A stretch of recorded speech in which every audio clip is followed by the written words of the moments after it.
Alors, Lee Stoker, elle était capitaine et là, elle est menue commandant parce que il y a 3 ans qui est passé entre la dernière saison et celle-là. Et c'est un personnage de policier très droit, très courageux. Elle a énormément évolué, elle a énormément changé, donc c'est comme si on n'est absolument pas obligé d'avoir vu la saison d'avant. Donc c'est quelqu'un qui a vraiment réglé pas mal de ses problématiques par le passé. Donc là, c'est quelqu'un de très fort, très courageux et heureusement. Elle arrive à trouver l'équilibre entre la famille et son métier. Donc là, c'est une parfaite harmonie qui tient sur un fil, comme toujours. Et c'est comme ça qu'elle commence la série. Lise est capable de mettre ses problématiques personnelles de côté pour aider les autres. Elle a beaucoup d'empathie et beaucoup de force. Ah oui, très fort là, cette saison-là.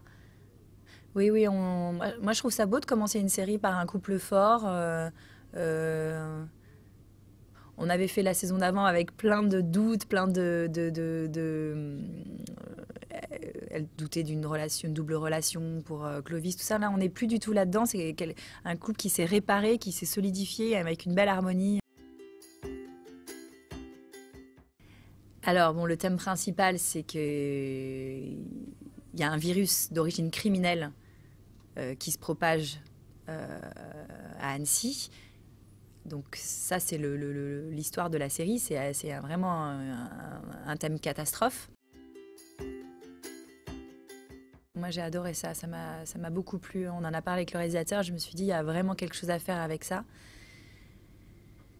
Et ouais, c'est vrai qu'on rentre dans cet univers assez rapidement, les migrants. Et à la fin de la série, il y a quelque chose de très joli qui en sort. Je peux pas le dire, mais un truc de très joli qui en sort.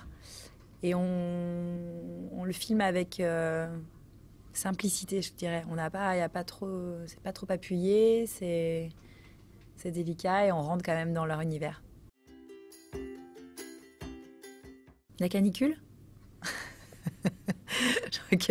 Alors, comment vous dire? Déjà, il faisait très chaud. On s'en rappelle de cette canicule. Nous avons tourné pendant toute la canicule. Il y a eu 2 vagues de canicule. Nous avons fait les 2, d'accord?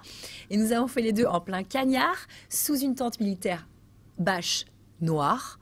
Donc, je crois que la température est montée jusqu'à 55 degrés.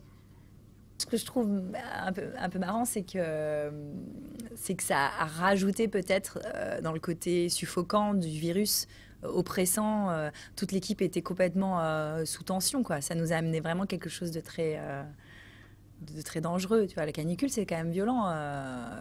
On pouvait faire des malaises, quoi. On s'en rappelle de cette canicule cet été. Donc en fait, si on, avec notre imaginaire d'acteur, tu amplifies ça puissance 10, c'était dans le virus, quoi.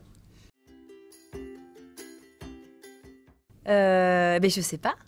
C'est la surprise. J'aimerais bien retourner au théâtre. J'aimerais bien, mais je lis des pièces et j'espère qu'il y en a une qui va prendre parce que ça me manque beaucoup. Il y a juste un téléfilm que j'ai fait, donc je peux parler, que j'ai fait là en fin d'année qui va sortir en 2020. Ça s'appelle Comme un père. C'est pour M6. C'est sur l'arrivée d'un enfant trisomique dans une famille. Et c'est avec Harry Habitant. Donc on est tous les deux dans un registre. Lui, c'est surprenant comme registre. C'est la première fois qu'il fait un registre dramatique. Et on a vraiment un sujet de société très fort sur la différence et sur cette malformation chromosomique et pas maladie. Il y a toujours This Is Us. Moi, j'ai un gros coup de cœur pour cette série. Et dernièrement, j'ai vu une série Canal, Les Sauvages. Ça m'a beaucoup plu. Ça, mais je m'emballe en ce moment beaucoup sur les séries françaises aussi. Hein. Il y a eu La Dernière Vague que j'ai trouvée intéressante, Mytho, voilà. Et puis sinon, il y a toujours Peaky Blinders. Qu'est-ce que je regarde d'autre? J'adore les séries, moi, je regarde beaucoup.